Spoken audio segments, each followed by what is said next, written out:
ನಮಸ್ಕಾರ. ಸಾಯಂಕಾಲದ ಈ ವಿಶೇಷ ಚರ್ಚಾ ಕಾರ್ಯಕ್ರಮಕ್ಕೆ ತಮಗೆಲ್ಲ ಆತ್ಮೀಯವಾದ ಸ್ವಾಗತ.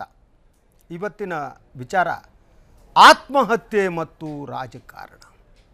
ಎಸ್, ಇಲ್ಲಿ ಎರಡು ಪಾರ್ಟ್ ಇದೆ, ಒಂದು ಆತ್ಮಹತ್ಯೆ, ಇನ್ನೊಂದು ರಾಜಕಾರಣ ಇವತ್ತು ಬದುಕಿನ ಎಲ್ಲ ಭಾಗಗಳಾಗಿದೆ. ಅದರ ಜೊತೆಗೆ ಸಮಾಜದ ಎಲ್ಲ ಕಡೆ ಒಂದು ಆತ್ಮಹತ್ಯೆಯನ್ನು, ಒಂದು ಸಾವನ್ನು ನಾವು ಬೇರೆ ಬೇರೆ ಕಾರಣಗಳಿಗಾಗಿ ಬಳಸಿಕೊಳ್ತಾ ಹೋದರೆ ಅದಕ್ಕಿಂತ ಅಮಾನವೀಯವಾದದ್ದು ಇನ್ನೊಂದು ಇಲ್ಲ.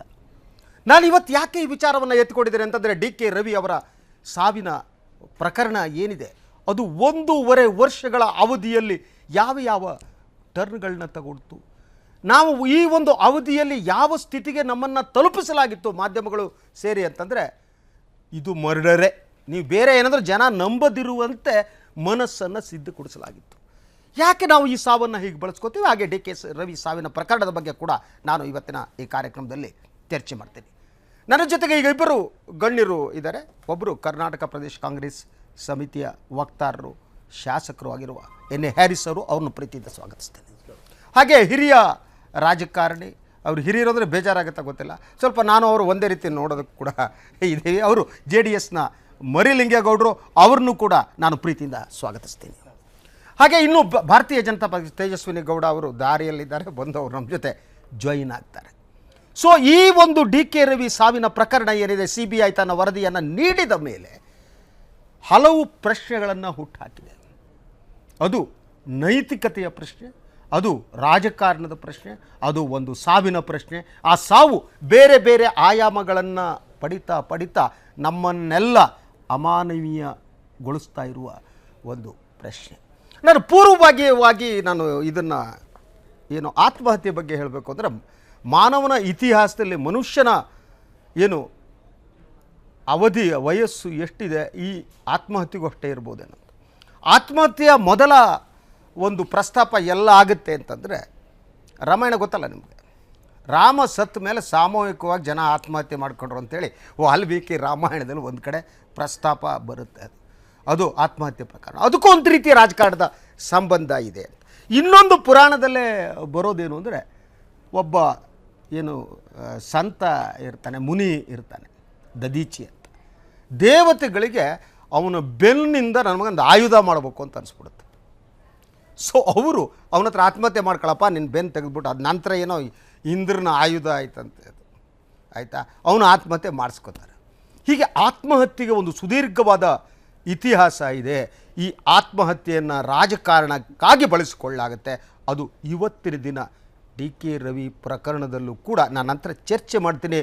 ಸಂಪೂರ್ಣವಾಗಿ ಈ ಸಾವು ರಾಜಕೀಯಕ್ಕೆ ಬಳಸಿಕೊಳ್ಳಲಾಯಿತು. ಹ್ಯಾರಿಸ್, ಒಪ್ಕೋತೀರ ನಾನು ಹೇಳಿದ್ದು? ಖಂಡಿತವಾಗಿ. ಯಾಕೋ ಅದು ಬೇಕಾದಷ್ಟು ಅಂದರೆ ಒಂದು ಸಾವಿಗೆ ಸಿಗಬೇಕಾಗಿರೋದಕ್ಕಿಂತ ಹೆಚ್ಚಿನ ರೀತಿಯಲ್ಲಿ ಅದ್ರ ಬಗ್ಗೆ ಚರ್ಚೆ ಆಗಿ ಹೋಗಿ, ಒಬ್ಬ ಒಳ್ಳೆಯ ಅಧಿಕಾರಿ ಒಳ್ಳೆ ಕೆಲಸ ಮಾಡಿದ್ದಾರೆ ಅಂತ ಎಲ್ಲರೂ ರಾಜ್ಯದಲ್ಲಿ ಮಾತಾಡ್ತಾ ಇರುವಾಗ ಅವರು ಮಾಡಿಕೊಂಡಂಥ ಆತ್ಮಹತ್ಯೆಯನ್ನು ಬೇರೆ ಬೇರೆ ಥರ ಚರ್ಚೆ ಆಗುವಂಥ ಒಂದು ಸಂದರ್ಭಗಳು ಬಂದೋಯ್ತು.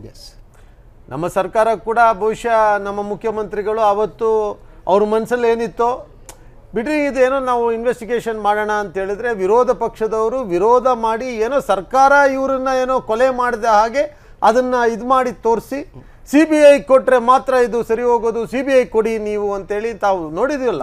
ಇಡೀ ರಾಜ್ಯದಲ್ಲಿ ಎಲ್ಲ ಕಡೆ ಗಲಾಟೆ, ಜನರೆಲ್ಲ ಬೀದಿಗಿಳಿದು ಏನೇನೋ ಸರ್ಕಸ್ ನಡೆದೋಯ್ತು. ಬಹುಶಃ ಅಷ್ಟೆಲ್ಲ ಬೇಕಿರ್ಲಿಲ್ವೇನೋ ಇದು. ಈಗ ಇದನ್ನ ಒಂದೇನೋ CBI ತನಿಖೆಯಲ್ಲಿ ಬಂದಿರುವಂಥ ಔಟ್ಕಮ್ ನೋಡಿದಾಗ, ಪಾಪ ಇದಕ್ಕೋಸ್ಕರ ಮಾಡ್ಕೊಂಡ ಅಂದ್ರೆ ಈ ಒಂದು ಪ್ರತಿಪಕ್ಷಗಳು ಈ ವಿಚಾರವನ್ನ ಏನು ಅವರು ಎತ್ತಿಕೊಂಡ ಬಗ್ಗೆ, ಹೋರಾಟ ಮಾಡಿದ ಬಗ್ಗೆ, ಅದರ ಹಿಂದೆ ನೀವು ರಾಜಕಾರಣ ಕಾಣುತ್ತೆ. 100% ರಾಜಕಾರಣ. ಅದ್ರ ಹಿಂದೆ ಅವರು ಸ್ಟಡಿ ಮಾಡದೆ ರಾಜಕೀಯ ರಾಜಕಾರಣ. ಎಸ್, ನೀವು ಉತ್ತರ ಕೊಡಬೇಕು ಮರಲಿಂಗೇಗೌಡ್ರೆ. ಇದರ ಹಿಂದೆ ನಿಮ್ಮ ನಾಯಕರು ಕೂಡ ಅವರು ಬೇರೆ ಬೇರೆ ಶಬ್ದಗಳನ್ನ ಅವ್ರು ಏನೇನು ಮಾತಾಡಿದ್ರು ಅನ್ನುವ ವರದಿಗಳು ನನ್ನ ಹತ್ರ ಇದೆ. ಅವತ್ತಿನ ನಾನು ತೆಗೆದಿಟ್ಕೊಂಡಿದ್ದೀನಿ. ಸನ್ಮಾನ್ಯ ಗೌರವಾನ್ವಿತ HD ಕುಮಾರಸ್ವಾಮಿ ಅವರು. ಈಗ ನಿಮ್ಮ ಪಕ್ಷದ ಪರವಾಗಿ ನೀವು ಉತ್ತರ ಕೊಡಬೇಕಾಗತ್ತೆ ಅಂತ ನಾನು ನಂಬಿದ್ದೇನೆ. ರಾಜ್ಯದ ಜನತೆಗೆ ನನಗೆ ಕೊಡಬೇಕಾದ ಅಗತ್ಯ ಇಲ್ಲ. ಎಸ್, ನೀವು ಕೂಡ ರಾಜಕೀಯ ಕಾರಣಕ್ಕಾಗಿ ಈ ಸಾವನ್ನು ಬಳಸ್ಕೊಂಡ್ರಿ, ಹೌದು ಅಲ್ವೋ? ಸರ್, ಈಗ ಮುಖ್ಯವಾಗಿ ಒಂದು ನೀವು ನೋಡಬೇಕು, D K Ravi is not an ordinary fellow. ಸಾವಿರಾರು ಜನ ಆತ್ಮಹತ್ಯೆ ಮಾಡ್ಕೊಳ್ತಾರೆ, ಜನ ಯಾರೂ ಬೀದಿಗಿಳಿಯಲ್ಲ. ಡಿ ಕೆ ರವಿ ಒಬ್ಬ ಜಿಲ್ಲೆಯ ಅಧಿಕಾರಿಯಾಗಿದ್ದವರು, ಒಬ್ಬ IAS ಅಧಿಕಾರಿ. ಜೀವನದಲ್ಲಿ ಪದವೀಧರರಾದ ಮೇಲೆ 90% ಆಫ್ ದಿ ಪೀಪಲ್, ವಿದ್ಯಾರ್ಥಿಗಳು, ನಾವು IAS ಮಾಡಬೇಕು, IPS ಮಾಡಬೇಕು, ನಾವು ದೊಡ್ಡ ದೊಡ್ಡ ಅಧಿಕಾರಕ್ಕೆ ಹೋಗಬೇಕು ಅಂತಕ್ಕಂಥದ್ದು 90%ಗೆ. ನಾವು ರಾಜಕಾರಣಿ ಆಗಬೇಕು, MLA ಆಗಬೇಕು, ಮಂತ್ರಿ ಆಗಬೇಕು, 10%. ಅರ್ಥ ಆಯ್ತಲ್ಲ? ಅದರಲ್ಲೂ ನಿಮಗೆ ಗೊತ್ತಲ್ಲ, ನಿಮ್ಮಂಥವ್ರು ಯಾರು ರಾಜಕಾರಣಕ್ಕೆ ಬರಲ್ಲ. 89% ತೊಗೊಂಡವ್ರು ಯಾರು ರಾಜಕಾರಣಕ್ಕೆ ಬರಲ್ಲ. ಎಲ್ಲ ನಾವು ಗೊತ್ತಾ ನಿಮ್ಗೆ? ಹೇಳಿ. ನಾನು 50% ತಗೊಂಡೇ ಇಲ್ಲ. ನಾವು ಹಳ್ಳಿ ಜನ, ಸ್ಕೂಲು ಇಲ್ಲ, ಇನ್ನೊಂದಿಲ್ಲ, 35-38% ಮೇಲೆ ಹೋಗೇ ಇಲ್ಲ ಸರ್. ನಾನು ಅದಕ್ಕೆ ಬರ್ತೀನಿ. 70-80% ಬರ್ತಿರೋಲ್ಲ ಏನು ಮಾಡೋರು, ನಾವು IT BT ಇನ್ನೊಂದು ಡಾಕ್ಟ್ರು ಪೇಕ್ಟ್ರು ಏನೋ ಊಟ ಬಿಡ್ತಾರೆ ಸರ್. IAS ಆಫೀಸರ್ ಆಗಬೇಕು ಅಂತಕ್ಕಂಥ ಕನಸು ಕಾಣ್ತಕ್ಕಂಥ 100ಕ್ಕೆ 90 ಜನ ಇವತ್ತು 11ರಿಂದ 13 ಲಕ್ಷ ಜನ UPSC ಎಕ್ಸಾಮ್ ಕಟ್ತಾರೆ. ತಾವು ತಿಳ್ಕೋಬೇಕು. ಅದರಲ್ಲಿ ಆಕ್ಚುಲ್ ಗೌಡ್ರೆ ಅದಕ್ಕೂ ಸಂಬಂಧ ಬರ್ತಿದ್ದೀನಿ ಸರ್. ಏನ್ ಸಂಬಂಧ ನಿಧಾನ ಮಾಡ್ತೀರಾ ನೀವು? ನಿಧಾನ ಮಾಡಿ ಸ್ವಾಮಿ, ನಿಮ್ಮ ಪದಕ್ಕೆ ಬರ್ತೀನಿ. ಅಂಥದ್ರಲ್ಲಿ ನೀವು ಎಲೆಕ್ಟ್ ಮಾಡ್ತಕ್ಕಂಥದ್ದು 125 ಕೋಟಿಗೆ 125ರಿಂದ 180 ಜನ IAS ಆಫೀಸರ್ಗಳನ್ನ, ಅದನ್ನ ಹೇಳಕ್ ಬಂದಿದ್ದು. ನೀವು MLAಗಳು 5,000 ಜನ ಆಯ್ತೀರಿ 5 ವರ್ಷಕ್ಕೆ. ನೀವು ತಿಳ್ಕೋಬೇಕು, 125ರಿಂದ 180 ಜನ ಬರೀ IAS ಆಫೀಸರ್ಗಳಷ್ಟೇ 1000 ಜನಕ್ಕೆ. ಆ ಒಬ್ಬ ಅಧಿಕಾರಿ, ಜಿಲ್ಲಾ ಅಧಿಕಾರಿಯಾಗಿ ಬರ್ತಕ್ಕಂಥವನು ಪವರ್ ಎಷ್ಟಿರ್ತದೆ ಅಂತಂತ ಹೇಳಿದ್ರೆ, ಒಬ್ಬ MLAನೋ ಅವ್ನ ಮುಂದೆ ಏನು ಮಾಡೋಕ್ಕಾಗಲ್ಲ. ನೀವು ತಿಳ್ಕೊಬೇಕು. ಸರಿ ಸರ್, ಒಂದು ನಿಮಿಷ, ಅದಕ್ಕೆ ಮುಂದಕ್ಕೆ ಬಂದು ಸ್ವಲ್ಪ ನೀವು ಎಲ್ಲೋದ್ರೂ ಬರೀ ಒಪ್ಕೊಂಬಿಡಕ್ ಸಾಧ್ಯನಾ? ನಾನು ಒಪ್ಪಿಸ್ತಾ ಇಲ್ಲ. ಒಂದು ನಿಮಿಷ ತಡೀರಿ, ನೀವು ಕೇಳಿ. ಒಂದು ನಿಮಿಷ, 1 ಗಂಟೆ ಟೈಮ್ ನನ್ಗೆ. ಆಮೇಲೆ ನೀವು ಕೊಡ್ಲೇಬೇಡಿ, ಬೇಕಾದ್ರೆ ಹ್ಯಾರಿಸ್ ಅವ್ರಿಗೆ ಕೊಡಿ. ಇಲ್ಲ, ಅದು 185 ಜನ ಒಬ್ಬ IAS ಆಫೀಸರ್ ಆಗ್ತಕ್ಕಂಥ. ನನ್ನ ಫ್ರೆಂಡ್ ಅವ್ರ ಮಗ ಒಬ್ಬ ಇರ್ಫಾನುಲ್ಲಾ ಶರೀಫ್ ಅಂತೇಳಿ, ಅವನ ಮಗ ಒಬ್ಬ ಅಕ್ರಮುಲ್ಲಾ ಶರೀಫ್ ಅಂತೇಳಿ 111ನೇ ರ್ಯಾಂಕು. ಹೋದ್ ಸಾರಿ ಅವನು IRS ಆಫೀಸರು. ಬೇಡ, ನಾನು IAS ಆಗಬೇಕು ಅಂತ ಪುನಃ ಕಟ್ಟಿ ಇವಾಗ ಇದು IAS ಆದ. ಹೇಳ್ತೀನಿ ತಮಗೆ. ಆ ಒಂದು ಕನ್ಸನ್ ಕಾಡ್ತಕ್ಕಂಥ ಜನ ಜಿಲ್ಲಾಧಿಕಾರಿಯಾಗಿ ಬರ್ತಾರೆ. ಅದು ಆತ್ಮಹತ್ಯೆ ಆಮೇಲೆ ಮಾತಾಡೋಣ, ಅದು ಅವನೇ ಮಾಡ್ತಾನೆ.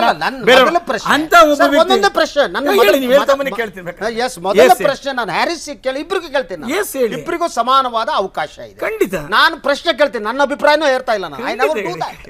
ವಾಟ್ ಐ ವಾಂಟ್, ಈ ಪ್ರಕರಣದಲ್ಲಿ ಮೊದಲ ದಿನದಿಂದ ರಾಜಕೀಯ ಪಕ್ಷಗಳು, ಪ್ರತಿಪಕ್ಷಗಳು ರಾಜಕಾರಣವನ್ನ ಬೆರೆಸಿದ್ವು ಮತ್ತು ರಾಜಕೀಯ ಕಾರಣಕ್ಕೆ ಇದು ಬಳಸಿಕೊಂಡ್ರು ಅಂತ ನಾನು ಹೇಳ್ತೀನಿ. ಹೌದಾ ಅಲ್ವಾ? ಇದು ರಾಜಕಾರಣವನ್ನ ಸರ್ಕಾರದವರು ಮಾಡಿದ್ರು, ಪ್ರತಿಪಕ್ಷದವರು ಮಾಡಿದ್ರು. ಯಾಕೆ ಅಂತ ಹೇಳಿ ನೀವು ಹೇಳಿದ್ರಲ್ಲ, ಯಾಕೆ ನಾನು ಹೇಳ್ತೀನಿ ತಡೀರಿ. ಒಬ್ಬ ಜಿಲ್ಲಾಧಿಕಾರಿ ಅಂತ ಉನ್ನತ ಹುದ್ದೆಯಲ್ಲಿದ್ದಂಥ ವ್ಯಕ್ತಿ ಇದಕ್ಕಿದ್ದಂಗೆನೇ ಆತ ಹೋಗಿ ಆತ್ಮಹತ್ಯೆ ಅಂತ ಬರ್ತದೆ ಅಂತ ಹೇಳಿದಾಗ ಜನಕ್ಕೆ ದಿಗ್ಭ್ರಮೆ ಆಗಲ್ವಾ? ನಂಬರ್ 1 ಹೇಳ್ತೇನೆ. ಅದು ಈಗ ನೀವು CBI ರಿಪೋರ್ಟ್ ಆಮೇಲೆ ಮಾತಾಡೋಣ ಸರ್. ಅವತ್ತಿನ ಕಾಲದ ಹೇಳ್ತಿರೋದು, ಅವತ್ತು ಯಾಕೆ ಅದು ನಡೀತು ಅನ್ನೋದ್ರ ಬಗ್ಗೆ ನಿಮ್ಗೆ ಹೇಳ್ಬೇಕಲ್ಲ. ಅಂದಾಗ ಜನಕ್ಕೆ ಏನಾಯ್ತದೆ, ಒಬ್ಬ CBI ಒಬ್ಬ ಇವರು IAS ಅಧಿಕಾರಿ ಯಾಕೆ ಆಯಿತು, ಅದಕ್ಕೆ ಹಿನ್ನೆಲೆ ಉಂಟು. ಅವ್ರ ಬಗ್ಗೆ ಬಂದಿದ್ದಕ್ಕೆ ಹೇಳ್ತೀನಿ. ಮುಂದೆ ಹಿನ್ನೆಲೆ ಏನಿದೆ ಅಂತ ಹೇಳಿದ್ರೆ, ಒಬ್ಬ ಅಧಿಕಾರಿ ಏನಾಗಿತ್ತು ಹಿಂದೆ, ಆತ 4-6 ಕಡೆ ರೈಡ್ ಮಾಡಿ. ಸರಿ ಸರ್ ಗೌಡ್ರ, ಒಂದ್ಸಲ ಹ್ಯಾರಿಸ್ ಅವ್ರ ಹತ್ರ ಬಂದು ನಿಮ್ಮ ಹತ್ರ ಬಂದು ಬೇಜಾರು ಸಿಟ್ ಮಾಡಿ. Very good friend of main.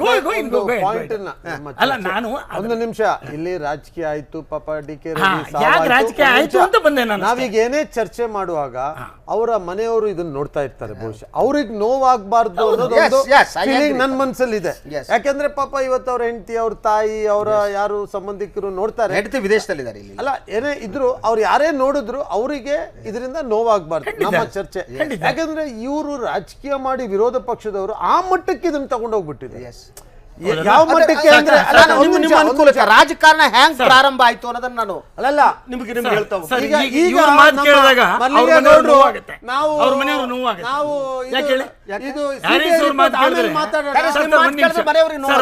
ಯಾಕೆ ಅಂತ ಹೇಳ್ತೀನಿ ಕೇಳಿ ಸರ್. ಅಲ್ಲ, ಮರಳಿಂಗೇಗೌಡರು ಅಣ್ಣ ಈಗ ಏನ್ ಹೇಳಿದ್ರು, CBI ಇದು ರಿಪೋರ್ಟ್ ಆಮೇಲೆ ಮಾತಾಡೋಣ, ಬಾಕಿ ಮಾತಾಡ್ತೀವಿ. ಆದ್ರೆ ನಾವು ಈಗ CBI ರಿಪೋರ್ಟ್ ತಾನೇ ಇವರು ಇಷ್ಟು ಹೋರಾಟ ಮಾಡಿದ್ದು. ಈ ಸಾವಿನ ಹಿಂದೆ CBI ರಿಪೋರ್ಟ್ಗೆ ತಾನೇ ಹೋರಾಟ ಮಾಡಿದ್ದು. ಈಗ ನಾವೊಂದು ಕೆಲಸ ಮಾಡೋಣ, ಒಂದು ವಿರಾಮ ತಗೊಳ್ಳಿ. ಭಾರತೀಯ ಜನತಾ ಪಕ್ಷದವರು ಎಸ್ ಪ್ರಿಯ ವೀಕ್ಷಕರೇ, ಈಗ ಒಂದು ವಿರಾಮವನ್ನು ತಗೋತೀನಿ. ವಿರಾಮದ ನಂತರ ನಮ್ಮ ಚರ್ಚೆ ಏನಿದೆ, ಆತ್ಮಹತ್ಯೆ ಮತ್ತು ರಾಜಕಾರಣ ಮುಂದುವರಿಯುತ್ತೆ.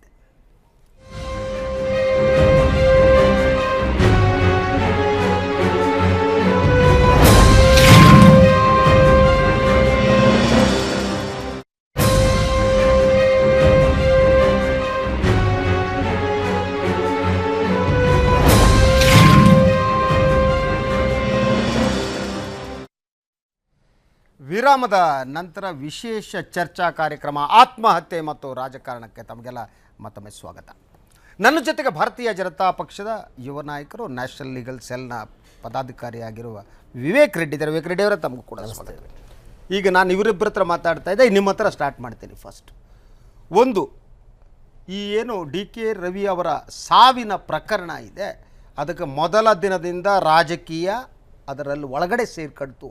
ಮತ್ತು ರಾಜಕೀಯ ಯಾವ ರೀತಿ ಸೇರ್ಕಡ್ತು ಅಂದರೆ, ಯಾವರಾದರೂ DK ರವಿಯವರು ಮೇಲಿದ್ರೆ ಕೆಳಗೆ ಬಂದು ನಾನು ಆತ್ಮಹತ್ಯೆ ಮಾಡ್ಕೊಂಡಿದ್ದು ಕಂಡ್ರೆ ನಂದು ಮರ್ಡರ್ ಅಲ್ಲ ಅಂದರೂ ಜನ ನಂಬದಿರುವ ವಾತಾವರಣ ಸೃಷ್ಟಿ ಮಾಡಲಾಗಿದೆ.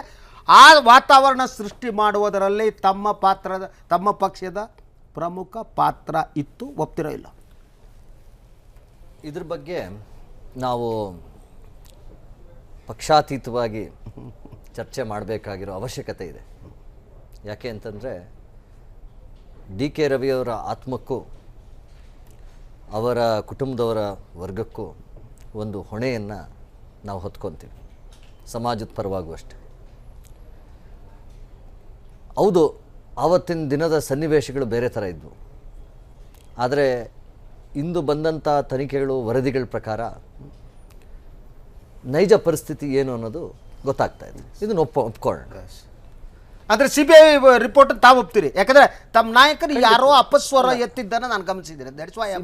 CBI ರಿಪೋರ್ಟ್ ಬಂದ ಮತ್ತೆ ಅವ್ರ ಸರ್ಕಾರದ ಮೇಲೆ ಹೇಳ್ದಂಗೆ ಆಯ್ತದ. ಈಗ CBI ರಿಪೋರ್ಟ್ ಬಂದ ನಂತರ ಬಹುಶಃ ಈ ಗುಮಾನೆಗಳೇನಿದೆ, ಈ ಸಂಶಯಗಳೇನಿದೆ,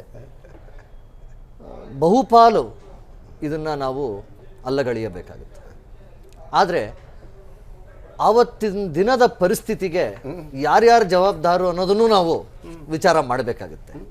ಅದು ಜವಾಬ್ದಾರಿ ಮುದ್ದೆ. ನಾನು ಮೊದಲನೇ ಪ್ರಶ್ನೆ, ಈ ಒಂದು CBI ವರದಿ ಏನಿದೆ ಅದರಿಂದ ತಮಗೆ ತೃಪ್ತಿ ಆಗಿದೆಯೋ ಇಲ್ವೋ ಸರ್? ತಮ್ಮ ಪಕ್ಷದ ನಾಯಕರೇ ತಮಗೆ ಖಂಡಿತವಾಗೂ ಇದ್ರ ಬಗ್ಗೆ ನಾವು ಒಪ್ಪಿಗೆಯನ್ನು ಸೂಚಿಸಬೇಕಾಗುತ್ತೆ. ಯಾಕೆ ಇದು ನಿಮ್ಮ ಪಕ್ಷದ ನಿಲುವು ಅಂತ ನಾನು ಸ್ವೀಕಾರ ಮಾಡಬಹುದು? ಖಂಡಿತ. ಹೌದು, ಇದು ಪಕ್ಷದ ನಿಲುವು. ಹೌದು. ಎರಡನೇದಾಗಿ ಆವತ್ತಿನ ದಿನದ ಪರಿಸ್ಥಿತಿಗೆ ಯಾರು ಹೊಣೆಗಾರರು? ಇದರಲ್ಲಿ ಹಲವಾರು ಪಾತ್ರಧಾರಿಗಳಿದ್ದಾರೆ. ಒಂದು, ಸರ್ಕಾರ ತೊಟ್ಟಂತ ನಿಲುವುಗಳು, ಹೆಜ್ಜೆಗಳು, ಇದರಿಂದ ಆಚೆ ತರಲಿಕ್ಕೆ ಆಗಲ್ಲ ನಾವು. ಯಾವ ವಿಚಾರವಾಗಿ ಹೇಳ್ತೀನಿ ಹರೀಶ್ ಅವರು, ಹೇಳೋದಿಕ್ ಬಿಡಿ. ಎಲ್ಲಾ ವಿಚಾರದಲ್ಲೂ, ಆತ್ಮಹತ್ಯೆ ವಿಚಾರದಲ್ಲಿ ಏನ್ ಸರ್ಕಾರ ಏನ್ ಮಾಡಿ, ಪ್ರಥಮ ಹೆಜ್ಜೆಗಳು ಏನು ತಗೊಂಡ್ರು ಸರ್ಕಾರ? ಅವ್ರು ಮಾಡಿದಂಥ ತನಿಖೆಯಲ್ಲಿ ಪಾರದರ್ಶಕತೆಯನ್ನು ಸೃಷ್ಟಿಸೋದಕ್ಕೆ ಸರ್ಕಾರಕ್ಕೆ ಅಸಾಧ್ಯವಾಯಿತು. ಅಲ್ಲ ಸರ್, ನೀವು ಲಾಯರ್. ಒಂದು ಮೊದಲನೇ ನಾನು ನಿಮಗೆ ಹೇಳ್ತೀನಿ, ನನ್ನ ಹತ್ರ ಹ್ಯಾರಿಸ್ ಮತ್ತು ಮರ್ಲಿಗೌಡ ಬರ್ತೇನೆ. ಇಂಡಿಯನ್ ಪೀನಲ್ ಕೋಡ್ ಪ್ರಕಾರನೂ ಆತ್ಮಹತ್ಯೆ ಅನ್ನುವುದು ಈ ದೇಶದಲ್ಲಿ ಅಪರಾಧ. ಹೌದು. ಅಪರಾಧ ಯಾವನು ಮಾಡ್ತಾನೆ ಅವನ ವೈಭವೀಕರಿಸೋ ಕೆಲಸ ಇದೆಯಲ್ಲ. ಒಬ್ಬ ಆತ್ಮಹತ್ಯೆ ಮಾಡಿದವನ ಇವನು ಮಹಾನ್ ಹುತಾತ್ಮ ಅನ್ನೋದಿದೆಯಲ್ಲ, ಅದು ಕೂಡ ಕಾನೂನು ವಿರೋಧ ಆಗಲ್ವಾ ರೆಡ್ಡಿ ಅವರೇ? ಆಗುತ್ತಾ ಇಲ್ಲ? ನೀವು ಕಾನೂನು ಪಂಡಿತರು, ನಾನು ಸಾಮಾನ್ಯ ಭಟ್ರೆ. ಅವತ್ತೇಳಿ ಅಲ್ಲ, ಅವತ್ತಿನ ದಿನದ ಪರಿಸ್ಥಿತಿ ಹೇಳಿ. ಅವತ್ತೇನಿತ್ತು? ವಿರೋಧ ಪಕ್ಷಗಳು CBI ಇದು ರಿಪೋರ್ಟ್ ಬಂದಿದೆ, ನೀವು ಕೇಳ್ತಾ ಇದ್ರಿ ಆತ್ಮಹತ್ಯೆ ಅಂತ ಬಂದಿದೆ, ವೈಭವೀಕರಿಸಿದ್ರೆ ಯಾಕ್ರಿ? ಹೌದ್ ತಾನೆ? ಒಬ್ಬ ರೆಸ್ಪಾನ್ಸಿಬಲ್ ಮನುಷ್ಯ ಕಮಿಷನರ್ ಬಂದು ಇನ್ನು ಒಳಗಡೆನೆ ಹೋಗಿಲ್ಲ ರೀ, ಇದು ಆತ್ಮಹತ್ಯೆ ರೀ ಅಂತ ಹೇಳ್ತಾನಲ್ಲ, ಅದಕ್ಕೆ ನೀವೇನ್ ಹೇಳ್ತೀರಿ? ಒಳಗಡೆ ಹೇಳಿದ್ದು ಅದ್ರ ಜೊತೆಗೆ CBI ರಿಪೋರ್ಟ್ ನೆಲ್ಲ ಒಪ್ಕೊಳ್ಳೋಣ. ಅವತ್ತು ನಮ್ಮ ಸರ್ಕಾರ ಮತ್ತೆ ಅಧಿಕಾರಿಗಳು ಹೇಳಿದ್ದು ಆತ್ಮಹತ್ಯೆ ಅಂತಾನೆ ಹೇಳಿದ್ರು. ಇನ್ನೇನ್ ಹೇಳಿದ್ರು? ಯಾರು ಹೇಳ್ಬೇಕಿತ್ತು? ಪೊಲೀಸ್ ಕಮಿಷನರ್ ಹೇಳಿದ್ರು. ಇನ್ಯಾರು ಹೇಳ್ಬೇಕಿತ್ತು? ಮೊದಲೇ ಹೇಳ್ಬಿಡ್ತೀರಾ? ಏನ್ ನೋಡಕ್ ಮೊದ್ಲೇ ಏನು ಒಳ್ಳೆ ಕತೆ ಹೇಳ್ತೀರಿ? CBI ರಿಪೋರ್ಟ್ ಬಿಡಿ, ಅವತ್ತು ಹೇಳಿದ್ದು ಇದೆ ತಾನೆ, ಆತ್ಮಹತ್ಯೆ ಮಾಡ್ಕೊಂಡಿರೋಂಗೆ ಕಾಣಿಸ್ತಾ ಇದೆ ಅಂದ್ರು.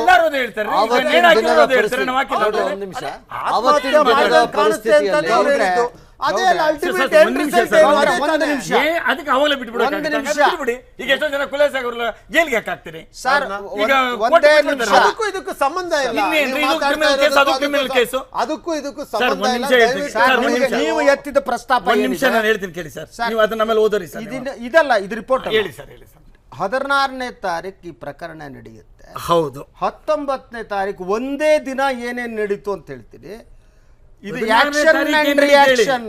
ನಾನು ಹೇಳಿದ್ದು 16ನೇ ತಾರೀಕು ಮತ್ತು 19ರದಲ್ಲ ಕೇಳಿ. 16ನೇ ತಾರೀಕು 19ನೇ ತಾರೀಕೆ ಪೊಲೀಸರ ಹೇಳಿಕೆ ಬರುತ್ತೆ ಸರ್. ಟೈಮ್ ಟು ಟೈಮ್ ಆಮೇಲೆ ಬಂತು. ಒಂದು ನಿಮಿಷ ಸರ್, ನಾನು ಓದಿ ಹೇಳ್ತೀನಿ ಸರ್.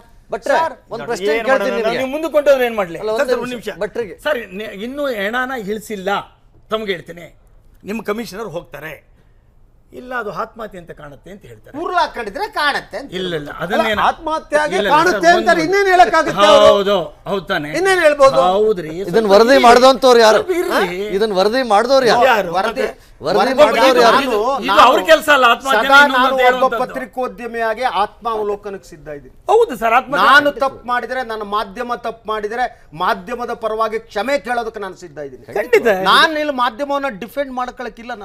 ನಾನು ಮಾಧ್ಯಮದ ಒಳಗಿನವನಾಗಿ ಮಾಧ್ಯಮದ ಕೆಲವು ವರ್ತನೆ ಬಗ್ಗೆ ನನಗೂ ದುಃಖ, ಬೇಸರ. ಭಟ್ರೆ, ಚೀಫ್ ಮಿನಿಸ್ಟರ್ ಮಾರ್ಚರಿಗೆ ಹೋಗ್ತಾರೆ, ಒಳಗಡೆ ಹೋಗಿ ಹೊರಗಡೆ ಬರ್ತಾರೆ. ನಡವಳಿಕೆಗಳು ಸಂಶಯ ಹುಟ್ಟಿಸ್ತದೆ ಅಷ್ಟೇ. ಅಂತ ಪರಿಸ್ಥಿತಿನಲ್ಲಿ ಈ ಸನ್ನಿವೇಶಗಳು, ಜಾರ್ಜ್ ಅವರ ಹಲವಾರು ಕಂಪನಿಗಳ ವಿರುದ್ಧ ಇವರು ತನಿಖೆ ಆರಂಭಿಸಿರ್ತಾರೆ. ಯಾರು? ಡಿ ಕೆ ರವಿ ಅವರು. ಬಹಳ ದೀರ್ಘವಾದ ತನಿಖೆ ನಡೀತಾ ಇರ್ತಾರೆ. ಅಂತಹ ಪರಿಸ್ಥಿತಿಯಲ್ಲಿ ಸರ್ಕಾರ ಏನ್ ಮಾಡುತ್ತೆ? ಈ ತನಿಖೆನ ಪಾರದರ್ಶಕವಾಗಿ ನಮ್ಮ ಎಲ್ಲರ ಮುಂದೆ ಬಂದು ಹೇಳೋ ಬದಲು ಸರ್ಕಾರ ಏನ್ ಮಾಡುತ್ತೆ ಅಂತಂದ್ರೆ, ಸರ್, ನಿಮ್ಗೊಂದು ಯಾವುದೇ ಒಂದು ಆತ್ಮಹತ್ಯೆ ಮತ್ತು ಸಾವಿನ ಪ್ರಕರಣ ಏನಿರುತ್ತೆ ಅದಕ್ಕೆ ನೀವು ಸೈಕಲಾಜಿಕಲ್ ಆ್ಯಂಗಲ್ ನೋಡದೇ ಇದ್ರೆ, ಇಡೀ ಇದು ಆತ್ಮಹತ್ಯೆ ಹೌದೋ ಅಲ್ಲೋ ನೋಡೋದಕ್ಕೆ ಅದೊಂದು ಸೈಕಲಾಜಿಕಲ್ ಆ್ಯಂಗಲ್ ಬೇಕಾದ.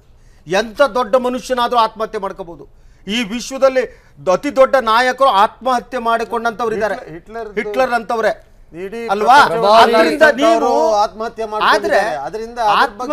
ಮಾಡ್ಕೊಳ್ಳೋದು ಅನ್ನೋದೇನೆ. ಸರ್, ಸನ್ನಿವೇಶವನ್ನು ನೋಡಿ, ಆತ್ಮಹತ್ಯೆ ಮಾಡ್ಕೊಳ್ಳೋದು ತಪ್ಪು ಅಂತ ಹೇಳ್ತಿಲ್ಲ, ಅಥವಾ ಹಿಟ್ಲರು ಮಾಡ್ಕೋಬಹುದು, ಮಾಡ್ಕೋತಾನೆ, ಅದ್ರ ಪ್ರಶ್ನೆ ಅದಲ್ಲ ಸರ್. ಈಗ ನಿಮ್ ಪ್ರಶ್ನೆ ಮಾಡ್ಕೊಳ್ಳೋದು ತಪ್ಪೇ, ಅದ್ರ ಬಗ್ಗೆ ಇಲ್ಲ ನಾನು ಒಪ್ಕೊಳ್ತೀನಿ ಅಂದ್ರೆ ಹೇಗಾಗ್ತದೆ? ಆಗಲ್ರಿ, ಆತ್ಮಹತ್ಯೆ ಮಾಡ್ಕೊಂಡು ನೀವ್ ಹೇಳ್ತಾ ಇದ್ರಲ್ಲ, ಆತ್ಮಹತ್ಯೆ ಮಾಡ್ಕೊಂಡವನೇ ಆತ್ಮಹತ್ಯೆ ಮಾಡ್ಕೊಂಡ್ಬಿಟ್ರೆ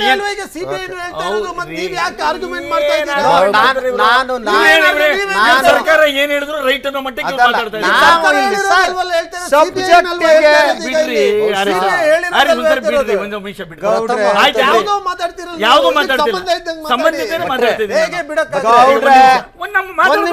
ಒಂದು ವಿರಾಮ ತಗೋತೀನಪ್ಪ. ಸಬ್ಜೆಕ್ಟ್ ಎಲ್ಲ ಇದು ವಿಚಾರ. ನಾನು ಆತ್ಮಹತ್ಯೆ ಮತ್ತು ರಾಜಕಾರಣದ ಬಗ್ಗೆ ಮಾತಾಡ್ತೇನೆ. ರಾಜಕಾರಣ ಆತ್ಮಹತ್ಯೆ ಒಳಗಡೆ ಇಷ್ಟು ಧೈರ್ಯ ಇದ್ಮೇಲೆ ಅವತ್ತೇ ಕೊಟ್ಬಿಡ್ಬೋದಾಗಿತ್ತಲ್ಲ ಆತ್ಮಹತ್ಯೆ 16ನೇ ತಾರೀಕೇನೆ. ಯಾವ ಸರ್ಕಾರ ಸಿಬಿಐ ಕೊಟ್ಟಿದೆ? ನಿಮ್ ಬಿಜೆಪಿ ಸರ್ಕಾರ 5 ವರ್ಷ ನಮ್ದು 3 ಯಾಕೆ ನಡ್ಕೊಂಡಿದ್ರಿ? ಸರ್ಕಾರ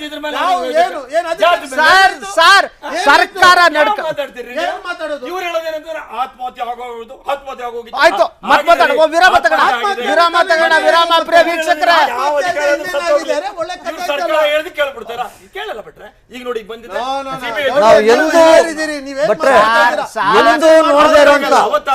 ಅವತ್ತಾಯ್ತಿರ್ಲಿಲ್ಲ ಸರ್. ತಾವು ಹಿರಿಯರಿ ಹೌದು ಸರ್. ಒಂದ್ ನಿಮಿಷ ಸಿಟ್ ಮಾಡ್ಕೋಬೇಡಿ.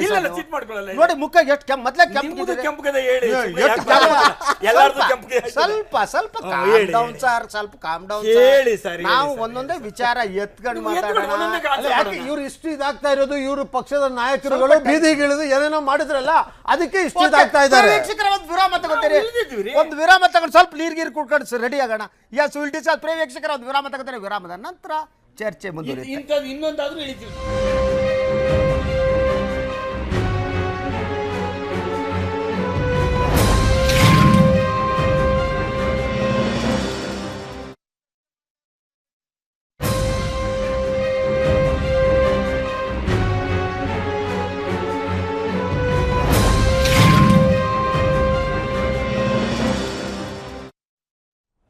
ವಿರಾಮದ ನಂತರ ವಿಶೇಷ ಚರ್ಚಾ ಕಾರ್ಯಕ್ರಮಕ್ಕೆ ತಮಗೆಲ್ಲ ಆತ್ಮೀಯವಾದ ಸ್ವಾಗತ. ನನ್ನ ಜೊತೆಗೆ ಇನ್ನೊಬ್ಬ ಗಣ್ಯ ಅತಿಥಿ ಸೇರ್ಕೊಂಡಿದ್ದಾರೆ. ಅವರು ಮೊದಲು ನಮ್ಮ ವೃತ್ತಿಯನ್ನೇ ಮಾಡ್ತಿದ್ದರು, ನಂತರ ರಾಜಕಾರಣ ಮಾಡಿದ್ರು, ಈಗ ಭಾರತೀಯ ಜನತಾ ಪಕ್ಷದಲ್ಲಿ ನಾವು ತೇಜಸ್ವಿನಿ ಗೌಡ ಅವರು ಪ್ರೀತಿಯಿಂದ ಸ್ವಾಗತಿಸ್ತೀನಿ.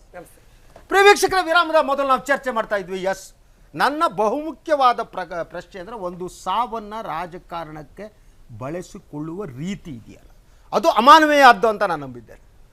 ರಾಜಕಾರಣ ಅದು ಆ ರೀತಿಯ ವಿಚಾರಗಳನ್ನು ಬಳಸ್ಕೊಳ್ತಾ ಅದು ಮನುಷ್ಯತ್ವದಿಂದ ದೂರ ಆಗುತ್ತಾ ಅಂತ.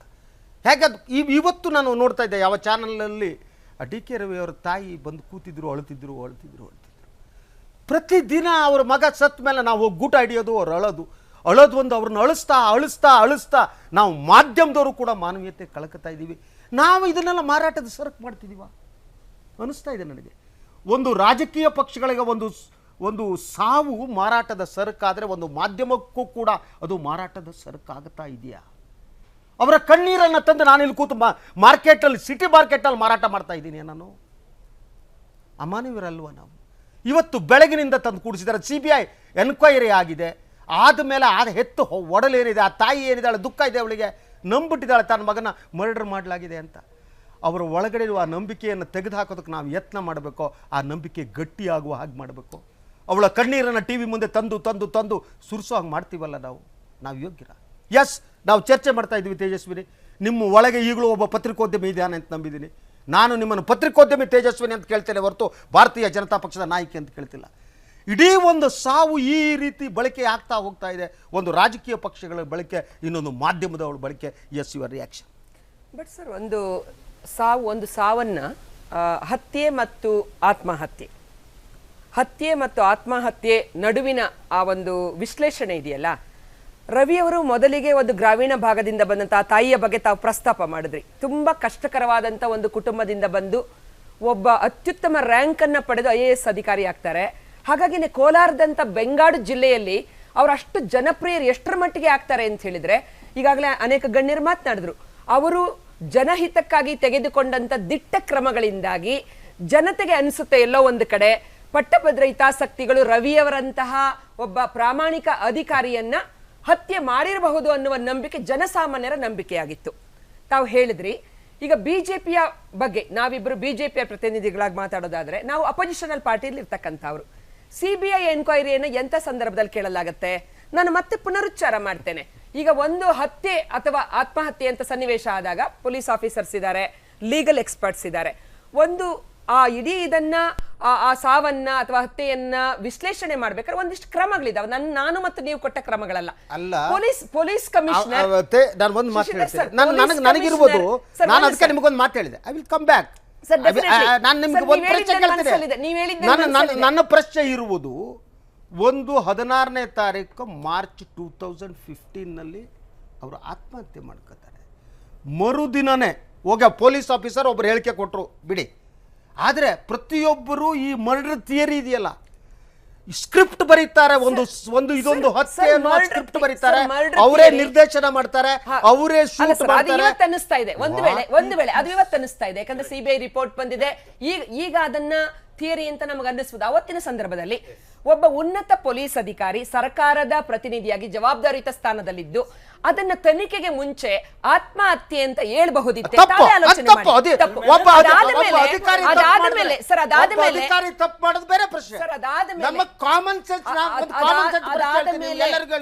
ಪಾರದರ್ಶಕವಾಗಿರ್ಲಿಲ್ಲ ಸರ್ಕಾರದ ನಡೆಗಳು, ವರ್ತನೆಗಳು ಪಾರದರ್ಶಕವಾಗಿರಲಿಲ್ಲ ಅಂತಕ್ಕಂಥದ್ದು.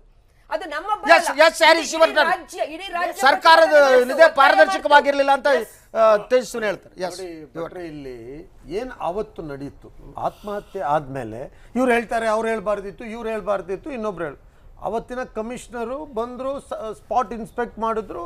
It looks like attempt to suicide ಆಗಿದೆ ಅನ್ನೋದು. Before informing the government arrest. ಒಂದು ನಿಮಿಷ madam, let me finish. I have heard you. ಅಲ್ಲ, ನೀವು ಹೇಳೋದನ್ನ ಕೇಳಿದ್ದೀನಿ, ಜಸ್ಟ್ ಲೆಟ್ ಮಿ. ನಾನು ನನ್ನ ಇದನ್ನ ಅದನ್ನ ಹೇಳಿದ್ರು, ಅದೆಲ್ಲ okay.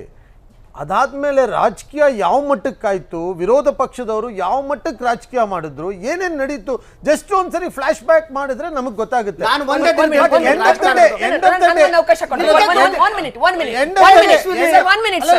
Shrimati Tejaswini Gowda, 1 minute I will give you. ಇದು ರಾಜಕಾರಣ, ನಮ್ದು ಇದೆ ಆತ್ಮಹತ್ಯೆ ಮತ್ತು ರಾಜಕಾರಣ. 16ನೇ ತಾರೀಕು ನಡೀತು, 19ನೇ ತಾರೀಕು. ಒಂದೇ ನಿಮಿಷ ತಾಯಿ. ನನಗೆ ಮಹಿಳೆಯರ ಬಗ್ಗೆ ವಿಶೇಷ ಗೌರವ, ಅದ್ರ ಬಗ್ಗೆ ನಿಮ್ಮ ಬಗ್ಗೆ ತುಂಬ ಪ್ರೀತಿ ಗೌರವ ಇದೆ. ಇವ್ರು ಮೈ ಹಳೆ ಕಲೀಗ್. ನೀವು ಒಂದೇ ದಿನ ಏನು ನಡೀತು ಅಂತ ಹೇಳ್ತೇವೆ. ಒಂದು ದಿನ ರಾಜಕೀಯ ಹೇಗೆ ಇನ್ವಾಲ್ವ್ ಆಗಿತ್ತು ಅಂತ 19ನೇ ತಾರೀಕು ಏನೇನು ಘಟನೆಗಳು ನಡೆದ್ವು ಅನ್ನೋದ್ರೆ ಇದರ ಒಳಗಡೆ ಇರುವ ರಾಜಕಾರಣ ಏನು ಅನ್ನೋದು ಅರ್ಥ ಆಗುತ್ತೆ. ಬೆಳಗ್ಗೆ ಸಮಯ 9 ಗಂಟೆ. ಇದು 19 ಮಾರ್ಚ್ 2015. 16ನೇ ತಾರೀಕು ಅವರು ಆತ್ಮಹತ್ಯೆ ಮಾಡ್ಕೋತಾರೆ. 2 ದಿನಗಳಲ್ಲಿ ಇದು ಮರ್ಡರ್ ಅನ್ನುವ ನಿರ್ಧಾರಕ್ಕೆ ಪ್ರತಿಪಕ್ಷಗಳು, ಮಾಧ್ಯಮಗಳು ಎಲ್ಲ ಬಂದ್ಬಿಡ್ತಾರೆ. ಮರ್ಡರ್ ಥಿಯರಿಗಳು ಬರೋಕ್ಕೆ ಪ್ರಾರಂಭ ಆಗ್ತವೆ. ಮರುದಿನದಿಂದಲೇ ಮಾಧ್ಯಮದಲ್ಲಿ ಮರ್ಡರ್ ಥಿಯರಿಗಳು ಆ ಮರ್ಡರ್ ಥಿಯರಿಗಳಲ್ಲೂ ಕೂಡ ಅದೇನು ಹಾಲಿವುಡ್ ಸಿನಿಮಾ ವನ್ನು ಮೀರಿಸೋ ಹಾಗೆ ಅವ್ರು ಹೇಗೆ ಬಂದರು, ಒಳಗಡೆ ಹೇಗೆ ಫ್ಲ್ಯಾಟ್ ಒಳಗಡೆ ಹೋದರು, ಮೇಲೆ ಹತ್ತಿದ್ರು, ಅಲ್ಲಿ ಹೋಗ್ಬಿಟ್ಟು ಏನೋ ಇಂಜೆಕ್ಟ್ ಮಾಡಿದ್ರು, ಎತ್ಬಿಟ್ರು, ಕಟ್ಟಿದ್ರು ಅಂತ. ಕಾಮನ್ ಸೆನ್ಸ್ ಇರುವವನು ಇವತ್ತು 50, 100, 1000 ರೂಪಾಯಿಗೆ ಕೊಲೆ ನಡೆಯುವ ಈ ಕಾಲಘಟ್ಟದಲ್ಲಿ ಯಾವನಿಗೆ 10,000 ಹೋಗಿದ್ರೆ ಇಲ್ಲ ರೋಡ್ನಲ್ಲಿದ್ದ ಹೊಡೆದ್ಬಿಡ್ತಾನೆ. ಯಾವನು ರಿಸ್ಕ್ ತಗೊಳ್ಳದೆ ಸಾಯಿಸುವ ಕಾಲ ಇದು. ಎಲ್ಲೋ CCTV ಇರುವಲ್ಲಿ ಹೋಗ್ಬಿಟ್ಟು ಕೊಲೆ ಮಾಡ್ತಾರೆ ಅಂದರೆ ಯಾರೂ ನಂಬಲ್ಲ, ಬಟ್ ಎಲ್ಲ ನಂಬುತ್ತಾರೆ, ಮಾಧ್ಯಮ ನಂಬುತ್ತೆ. ನಾನು ಈ ಒಂದು ದಿನದ ಹೇಳ್ಬಿಟ್ಟು ಅವ್ರಿಗೆ ಬಿಟ್ಟುಬಿಡ್ತೀನಿ, ಅವ್ರು ಉತ್ತರ ಕೊಡಲಿ ಇದಕ್ಕೆ ರಾಜಕಾರಣ ಇದೆಯೋ ಇಲ್ಲೋ ಅಂತ. ಸಮಯ ಬೆಳಗ್ಗೆ 9 ಗಂಟೆ. ಅವತ್ತು DK ರವಿ ಸಾವಿನ ಕುರಿತು ತನಿಖೆ ನಡೆಸ್ತಿರೋ CID ಪೊಲೀಸ್ ವರಿಷ್ಠಾಧಿಕಾರಿಗಳು ಸಿರಿಗೌರಿ ಹಾಗೂ ಕುಮಾರಸ್ವಾಮಿ ಅವರು ಬುಧವಾರ ರಾತ್ರಿ ಮಾವ ಹನುಮಂತರಾಯಪ್ಪ ಅವ್ರ ಮನೆಗೆ ತೆರಳಿ ರವಿ ಮತ್ತು ಅವರ ಪತ್ನಿಯನ್ನು ವಿಚಾರಣೆಗೆ ಒಳಪಡಿಸಿ ಅವರಿಂದ ಮಾಹಿತಿ ಪಡಿತಾರೆ. ಅದಕ್ಕೂ ಮೊದಲು 8 ಗಂಟೆಗೆ ಕುಮಾರಸ್ವಾಮಿ ಅವರೊಂದು ಹೇಳಿಕೆ ಕೊಡ್ತಾರೆ. ಯಾವ ಕುಮಾರಸ್ವಾಮಿ ಅವರು? ಮಾಜಿ ಮುಖ್ಯಮಂತ್ರಿ ಕುಮಾರಸ್ವಾಮಿಯವರು, ನಾಡಿನ ಹಿರಿಯ ರಾಜಕಾರಣಿ. ಅವ್ರು ಹೇಳ್ತಾರೆ DK ರವಿಯರ ಚಾರಿತ್ರ್ಯ ವಧೆ ಮಾಡುವಂಥ ಹೇಳಿಕೆ ನೀಡಬೇಡಿ ಅಂತ ಹೇಳೋಕ್ಕೆ ಸ್ಟಾರ್ಟ್ ಮಾಡ್ತಾರೆ. ಅಂದರೆ ಚಾರಿತ್ರ್ಯ ವಧೆ ಪ್ರಾರಂಭ ಆಗಿದೆ ಅಂತ ಅವರು ಕುಮಾರಸ್ವಾಮಿ ಅವರು ಪ್ರಾರಂಭ ಮಾಡ್ತಾರೆ. 9:30ಕ್ಕೆ DK ರವಿ ಪ್ರಕರಣದ ಬಗ್ಗೆ ವಿವರಣೆ ನೀಡಬೇಕು ಅಂಥೇಳಿ ಕೇಂದ್ರ ಗೃಹ ಸಚಿವ ರಾಜನಾಥ್ ಸಿಂಗ್ ಮುಖ್ಯಮಂತ್ರಿಗಳಿಗೆ ಫೋನ್ ಮಾಡ್ತಾರೆ. ಒಬ್ಬ ಅಧಿಕಾರಿ ತೀರ್ಕೊಂಡಿದ್ದಾರೆ, 2 ದಿನ ಆಗಿದ್ದಾರೆ, ಪೊಲೀಸ್ ತನಿಖೆ ಮಾಡಬೇಕು. ಇದ್ದಕ್ಕಿದ್ದಾಗ ಕೇಂದ್ರ ಗೃಹ ಸಚಿವರು ಇಂಟರ್ಫಿಯರ್ ಮಾಡ್ತಾರೆ. ಇಂಟರ್ಫಿಯರ್ ಮಾಡಿಬಿಟ್ಟು ಕೇಳ್ತಾರೆ ಏನಾಯಿತು ಏನು ಅಂತ. CBI ತನಿಖೆ ಬಗ್ಗೆ ಮಾತಾಡ್ತಾ ಮುಖ್ಯಮಂತ್ರಿ ಹೇಳ್ತಾರೆ ಅವರಿಗೆ, CBI ತನಿಖೆ ಅಗತ್ಯ ಇಲ್ಲ, ನಾವು ಕರ್ನಾಟಕದವರೇ ಮಾಡ್ತೀವಿ ಅಂತ ಅವರು ಹೇಳ್ತಾರೆ. ಅದೇ ಹೊತ್ತಿಗೆ ಏನು ಈ ಪ್ರಕರಣವನ್ನು CBIಗೆ ವಹಿಸಬೇಕು ಅಂತೇಳಿ ಸಂಸತ್ ಭವನದ ಗಾಂಧಿ ಪ್ರತಿಮೆ ಮುಂದೆ BJP ಸಂಸದರು ಪ್ರತಿಭಟನೆ ಸ್ಟಾರ್ಟ್ 2 ದಿನ. 16ನೇ ತಾರೀಕು ಆಗಿದೆ, 19ನೇ ತಾರೀಕು ಹೋಗಿ ಸಂಸತ್ ಭವನದ ಕೂತ್ಕೋತಾರೆ. ರಾಜ್ಯ ಪೊಲೀಸರು ಇವರು ಅಧಿಕಾರ ನಡೆಸಿದವರು ತನಿಖೆ ಪ್ರಾರಂಭ ಮಾಡಿದ್ದಾರೆ, 2 ದಿನ ಆಗಿಲ್ಲ. ಇದ್ದಕ್ಕಿದ್ದಾಗ ರಾಜಕಾರಣ ಹೌದು ಅಲ್ವ ಹೇಳಿ. 10:30ಕ್ಕೆ DK ರವಿ ಅವರ ಪತ್ನಿ ಕುಸುಮ ಮತ್ತು ಮಾವ ಹನುಮಂತರಾಯಪ್ಪ ಅವರು ಅವರ 3ನೇ ದಿನದ ಕಾರ್ಯವನ್ನು ನಡೆಸೋದಕ್ಕೆ ಹೋಗ್ತಾರೆ. ಅಲ್ಲಿ ಸಮಾಧಿ ಸಿದ್ಧಪಡಿಸಬೇಕು. ಈ ಸಮಾಧಿ ಸಿದ್ಧಪಡಿಸುವಾಗಲೇ ರಾಜಕಾರಣದ ರೂಪರೇಷೆಗಳು ಸಿದ್ಧಗೊಂಡಿರ್ತವೆ, ರಾಜಕೀಯ ಲಾಭ ಹೇಗಾಗುತ್ತೆ ಅಂತ. ಈ ಸಮಾಧಿ ಒಂದು ಕಡೆ ಆಗ್ತಾ ಇದ್ದರೆ ಸಮಾಧಿಯ ಮೇಲೆ ರಾಜಕೀಯ ಆಟಗಳು ಪ್ರಾರಂಭ ಆಗ್ತವೆ. ಸೊ 11:24 ಹೊತ್ತಿಗೆ ಈ ಪ್ರಕರಣ ಏನಿದೆ CBIಗೆ ವಹಿಸಬೇಕು ಅಂತ ಅಸೆಂಬ್ಲಿಯಲ್ಲಿ ವಿಧಾನಸಭೆ ವಿಧಾನ ಪರಿಷತ್ನಲ್ಲಿ BJP ಹೋರಾಟ ಪ್ರಾರಂಭ ಮಾಡುತ್ತೆ. ಸದನದ ಸಭಾಧ್ಯಕ್ಷರು ಇವರು ಮುಂದೆ ನಿಂತು ಇವರು ಧರಣಿಯನ್ನು ಪ್ರಾರಂಭ ಮಾಡ್ತಾರೆ. ಅದು ನಂತರ ಅಹೋರಾತ್ರಿಯ ಧರಣಿವರೆಗೆ ನಡೆಯುತ್ತೆ. ಇದನ್ನು ನಾನು ಪೂರ್ಣ ದಿನದ ಹೇಳ್ಬಿಟ್ರೆ ನನ್ನ ಕಾರ್ಯಕ್ರಮ ಮುಗಿದೋಗ್ಬಿಡುತ್ತೆ. ಆದ್ದರಿಂದ ಹೇಳ್ತೀನಿ, ಪ್ರತಿ ಹಂತದಲ್ಲಿ ಒಂದು ಸ್ಕ್ರಿಪ್ಟ್ ಕಾಣ್ತಾ ಹೋಗುತ್ತೆ ಸತತವಾಗಿ. ರಾಜನಾಥ್ ಸಿಂಗ್ ಇಲ್ಲಿ ಯಾರು ಸಾಯ್ತಾರೆ, ಫೋನ್ ಮಾಡ್ತಾರೆ, ಅವರು ಎಂದಾದರೂ ಮಾಡಿದ್ದಾರೆ ಯಾರು? ತಕ್ಷಣ ಮುಖ್ಯಮಂತ್ರಿ ಫೋನ್ ಮಾಡ್ತಾರೆ. ರಾಜನಾಥ್ ಸಿಂಗ್ ಮಾಡಿದ್ರೆ ಏನು ತಪ್ಪು? ಕೇಂದ್ರ ಗೃಹ ಮಂತ್ರಿ ತಪ್ಪೇನಿದೆ? ಗೃಹ ಮಂತ್ರಿಗಳು ಒಬ್ಬ ಅವ್ರ ಕೈ ಕೆಳಗೆ ಇದು IAS ಆಫೀಸರ್ ಸ್ವಲ್ಪ ಹೆಚ್ಚು ಕಡಿಮೆ ಅವ್ರಿಗೆ ಸಂಬಂಧ ಇರ್ತದೆ. ಯಾರೋ ಲೇಮನ್ ಅಲ್ಲ ಆತ, ಒಬ್ಬ IAS ಆಫೀಸರ್, ಜಿಲ್ಲಾ ಅಧಿಕಾರಿ. ಅವರು ಯಾಕೆ ಸತ್ರು ಅಂತ ಹೇಳ್ತಾರೆ, ಇಲ್ಲಿ ಗಲಾಟೆ ನಡೀತಾ ಇದೆ ಅಂತೇಳಿ. ಯಾಕೆ ತಪ್ಪೇನಿದೆ? ತಪ್ಪಲ್ಲ ನೋಡಿ, ಈಗ ತಪ್ಪಲ್ಲ ಅಂತೀರಿ. ನೋಡಿ ಬಿಟ್ರೆ ನಿಮ್ಗೆ ಒಂದು ಮಾತು ಹೇಳ್ತೀನಿ, is not an ordinary fellow. ನಾನು ಅವಾಗಿಂದ ಹೇಳ್ತಾ ಇರೋದು, ಪಕ್ಷಾತೀತವಾಗಿ ಮಾತಾಡ್ತಾ ಇದ್ದೀನಿ. ನಿಮ್ಗೇನ್ರಿ ಗಂಟು ಹೋಯ್ತಿತ್ತು ನಿಮ್ಮ ಸರ್ಕಾರಕ್ಕೆ? ಸಿದ್ದರಾಮಯ್ಯ ಸರ್ಕಾರಕ್ಕೆ ಏನು ಹೋಯ್ತಿತ್ತು? ಎಂಟು ಮೇಲೆ ಮಾಡೋದಕ್ಕೆ ಬದಲಾಗಿ ಅವತ್ತೇ ಮಾಡ್ಬೇಕಾಗಿತ್ತು. ಈಗ ಮಾಡಲಿಲ್ಲ. ಗೃಹ ಮಂತ್ರಿ ಇಂಟರ್ವ್ಯೂ ಆದ್ಮೇಲೆ ನೀವು ಕೊಡ್ತೀರಲ್ಲ ಅಂತ ಹೇಳ್ತೀನಿ. ನೀವು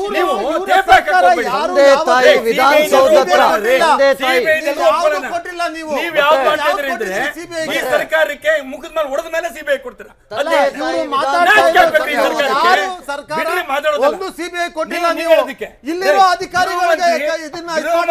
ಎಲ್ಲ ಹಕ್ಕು ಇದೆ.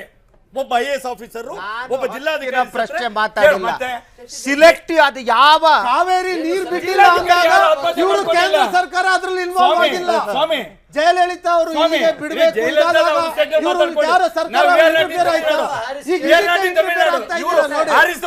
ಒಬ್ಬೊಬ್ಬರ ಮಾತಾಡ್ರಪ್ಪ. ಎಸ್ ತೇಜಸ್ವಿನಿ, ಎಸ್ ತೇಜಸ್ವಿನಿ ಗೌಡ, ನಾವು ತೇಜಸ್ವಿನಿ ಗೌಡ ತೇಜಸ್ವಿನಿ ಎಲ್ಲ ಇದ್ರು. ಯಾಕಾಗಿಲ್ಲ? ಏನ್ ಮಾತಾಡ್ತಾ ಇದ್ದೀರಾ? ನಾನು ಹೇಳ್ತಾ ಇರೋದು ಕೇಂದ್ರ ಸರ್ಕಾರ ಎಲ್ಲಿ ಇಂಟರ್ಫಿಯರ್ ಆಯ್ತು?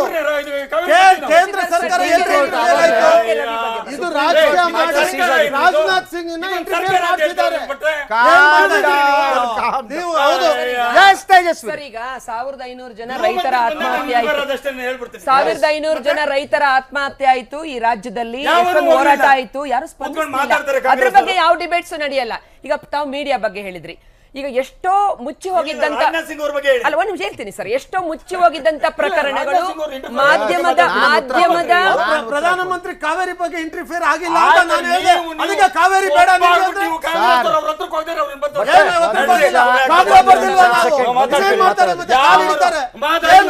ಏನ್ ಮಾಡ್ಬೇಕಿತ್ತು? ಮಹದಾಯಿಗೂ ಮೀಟಿಂಗ್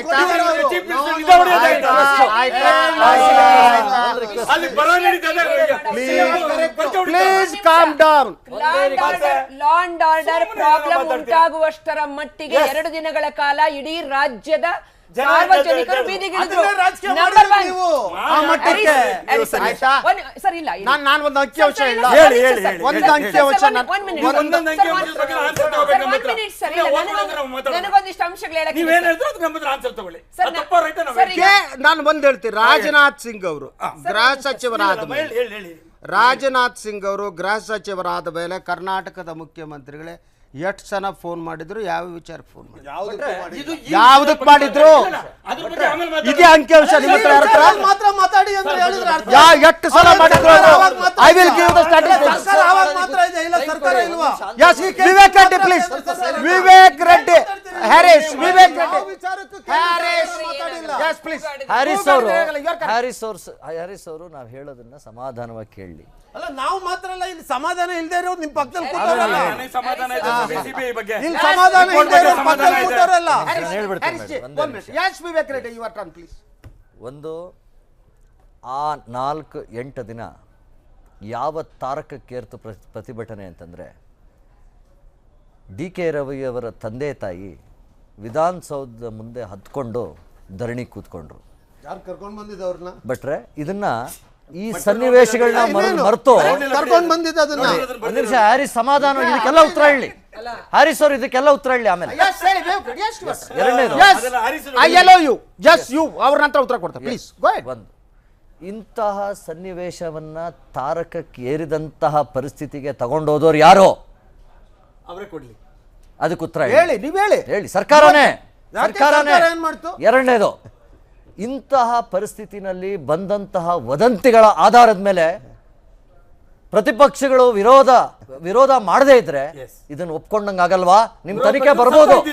6 ತಿಂಗಳಾದ್ಮೇಲೆ ಬಂದಂತಹ ತನಿಖೆನ ನಮ್ಗೆ ಅವತ್ತಿರ್ಲಿಲ್ಲ ನಮ್ಮ ಕೈನಲ್ಲಿ.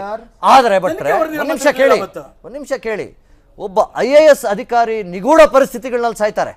ನೀವು ಮಾಧ್ಯಮಗಳು ಹೇಳ್ತೀರಾ ಚೀಫ್ ಮಿನಿಸ್ಟರ್ ಮಾರ್ಚರಿಗೆ ಹೋಗಿ ಮಾತಾಡ್ಕೊಂಡು ಬಂದ್ರು ಅಂತ. ಅದನ್ನ ಪ್ರತಿಪಕ್ಷಗಳು ಮರಿಲಿಂಗೇಗೌಡರು ಕರೆಕ್ಟಾಗಿ ಹೇಳಿದ್ರು. ಅದನ್ನೆಲ್ಲ ಕೇಳ್ಬಿಟ್ಟು ನಾವು ಮನೆಗೆ ಹೋಗೋದಕ್ಕೆ ಸಾಧ್ಯನಾ? ಏನು ಮಾಡಿದಿರಾ? ಇಂತಹ ಪರಿಸ್ಥಿತಿಗಳಿಗೆ ಯಾರು ಹೊಣೆಗಾರರು?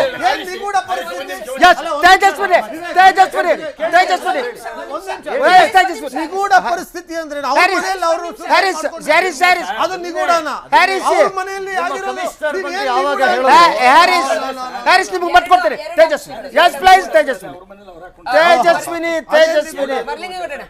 ತೇಜಸ್ವಿನಿ ಗೌಡ. ಡಿ ಕೆ ರವಿ ಅವರು ಏನು ಸ್ಪೆಷಲ್ ವೈಶಿಷ್ಟ್ಯತೆ ಏನು ಅಂತ ಹೇಳಿದ್ರೆ, ಅವರ ಮಾವನ ಬಗ್ಗೆ ಏನು ಪ್ರಸ್ತಾಪ ಮಾಡಿದ್ವಿ ನಾವು. ನಮ್ಮ ಹ್ಯಾರಿಸ್ ಅವರ ಪಾರ್ಟಿಗೆ ಸೇರಿದಂತವ್ರು ಹನುಮಂತರಾಯಪ್ಪನವರು ಅತ್ಯಂತ ಪ್ರಭಾವಶಾಲಿ ಪೊಲಿಟಿಕಲ್ ಲೀಡರ್ ಆಗಿರ್ತಕ್ಕಂಥ ಡಿ ಕೆ ಶಿವಕುಮಾರ್ ಜಿ ಅವರ ಅನುಯಾಯಿಗಳಾದಂತವ್ರು. ಒಂದ್ ನಿಮಿಷ ಅಣ್ಣ, ಅಲ್ಲ ತಪ್ಪೇನಿಲ್ಲ,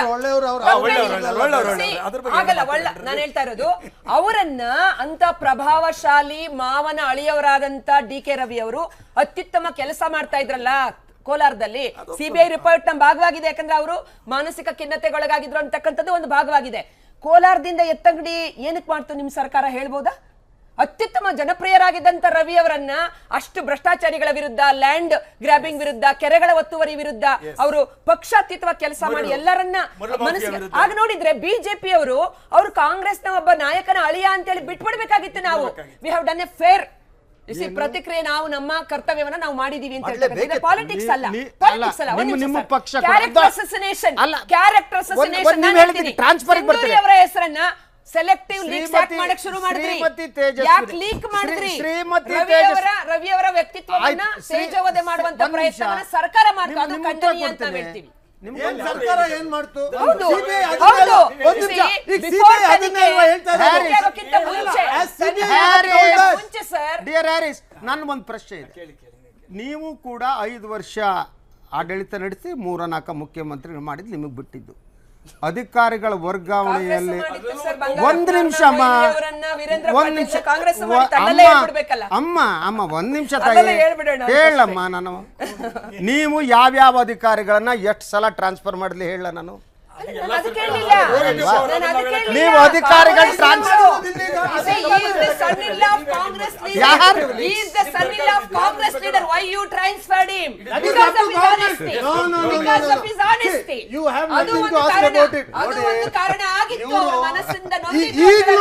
ರಾಜಕೀಯ ಮಾಡ್ತಾ ಇದ್ದಾರೆ ಅಂತ ಕಾಣ್ತಾ ಇದೆ. ರಿಪೋರ್ಟ್ ಬಂದ್ಮೇಲೆ ರಾಜಕೀಯ ಮಾಡ್ತಾರೆ. ನೀವು ಟ್ರಾನ್ಸ್ಫರ್ ಮಾಡಿಸಿಲ್ವೇನ್ರಿ ನಿಮ್ ಸರ್ಕಾರ ಇದ್ದಾಗ? ಟ್ರಾನ್ಸ್ಫರ್ ಮಾಡಿಲ್ವೇನ್ರಿ ಅಧಿಕಾರಿಗಳನ್ನ? ನೀವು ಅವ್ರು ಟ್ರಾನ್ಸ್ಫರ್ ಮಾಡಿಲ್ವೇನ್ರಿ? ಇವ್ರು ಟ್ರಾನ್ಸ್ಫರ್ ಮಾಡಿಲ್ವೇನ್ರಿ? ಟ್ರಾನ್ಸ್ಫರ್ ಒಬ್ಬೊಬ್ಬರು ಅಧಿಕಾರಿಗಳು ಎಷ್ಟು ನಾನು ಇಟ್ಕೊಳ್ಳೇನ್ರಿ? ಇಲ್ಲಿ ಒಂದ್ ನಿಮಿಷ, ಅವ್ರು ಅವತ್ತು ರಾಜಕೀಯ ಮಾಡಿದ್ರು, ಇವತ್ತು ರಾಜಕೀಯ ಮಾಡ್ತಾ ಇದ್ದಾರೆ, ಅಷ್ಟೇ ಆಗ್ತಾ ಇರೋದು. ದಯವಿಟ್ಟು ಪಾಪ ರವಿ ಸತ್ತು ಹೋಗಿ ಆಯ್ತು. ನಾವು ಚರ್ಚೆ ಮಾಡ್ತಕ್ಕಂಥದ್ದೆಲ್ಲ ಅದು ಸರ್ಕಾರದ ಅದರ ಪರಮಾಧಿಕಾರ ಬಿಟ್ಟುಬಿಡೋಣ. ಆದ್ರೆ ಅವ್ರು ಹೇಳ್ತಾ ಇರ್ತಕ್ಕಂಥದ್ದು ಆ ಮನುಷ್ಯನ ಅಲ್ಲಿಂದ ಆ ಕಾಳಸಂತೆಕೋರರ ವಿರುದ್ಧ, ಲ್ಯಾಂಡ್ ಮಾಫಿಯಾ ವಿರುದ್ಧ, ಮೊದಲು ಮಾಫಿಯಾ ವಿರುದ್ಧ ಎಲ್ಲ ಮಾಡಿದಾಗ ಟ್ರಾನ್ಸ್ಫರ್ ಮಾಡಿದ್ರಲ್ಲ, ಆ ಪಾಯಿಂಟ್ ಎತ್ಕೊಂಡಿದ್ರು ಅನ್ನೋದಷ್ಟೇ. ವಿರಾಮದ ಸಮಯ. ವೀಕ್ಷಕರೇ, ನಮ್ಮಲ್ಲಿ ಒಂದು ಗುಣ ಇದೆ. ನಾವು ಮೂರ್ತಿಗಳನ್ನು ನಿರ್ಮಿಸ್ತಾ ಹೋಗ್ತೀವಿ, ಪ್ರತಿಮೆಗಳನ್ನು ನಿರ್ಮಿಸ್ತಾ ಹೋಗ್ತೀವಿ. ಆ ಪ್ರತಿಮೆ ನಿರ್ಮಿಸಿದ ಮೇಲೆ ನಾವನ್ನ ಈ ಪ್ರತಿಮೆ ಬಂಜನೆ ಅಂತ ಹೇಳ್ತೀವಿ. ಅದನ್ನು ಮಾಡಿದ ತಕ್ಷಣ ಅಪಾಯ ಶುರುವಾಗುತ್ತೆ. ಒಬ್ಬ ವ್ಯಕ್ತಿ ಹಾನೆಸ್ಟ್ ಆಗಿದ್ದಾರೆ ಅಂತಂದರೆ ಆತನಿಗೆ ಬೇರೆ ದೌರ್ಬಲ್ಯಗಳು ಇರಬಾರ್ದು ಅಂತಿಲ್ಲ. ಅಥವಾ ಹಾನೆಸ್ಟ್ ಅಧಿಕಾರಿ ಅಂತಂದರೆ ಅವರು ಒಂದೇ ಸ್ಥಾನದಲ್ಲಿ ಇರಬೇಕು ಅಂತಿಲ್ಲ. So we are mixing it. Honest ಆದವನು ಪ್ರೀತಿಸ್ಬೋದು, ಹಾನೆಸ್ಟ್ ಆದವನಿಗೂ ವಿರಹ ಆಗ್ಬೋದು, ಹಾನೆಸ್ಟ್ ಆಗಿದ್ದವನಿಗೂ ಕೂಡ ಮದುವೆಯೇತರ ಸಂಬಂಧ ಇರ್ಬೋದು. ಅದಕ್ಕೆ ಸಂಬಂಧನೇ ಇಲ್ಲ. ಹಾನೆಸ್ಟ್ ಆಗಿದ್ದ ಅದರಿಂದ ಇದನ್ನು ಮಾಡಲ್ಲ. ಇದೆಲ್ಲ ಕೂಡ ಅತಾರ್ಕಿಕವಾದದ್ದು, ಅರ್ಥ ಇಲ್ಲ. ಇರುವೆ ನಾವು ಚರ್ಚೆನ ಮುಂದುವರಿಸ್ತೇವೆ ಇನ್ನೊಂದು ವಿರಾಮದ ನಂತರ. ವಿರಾಮ.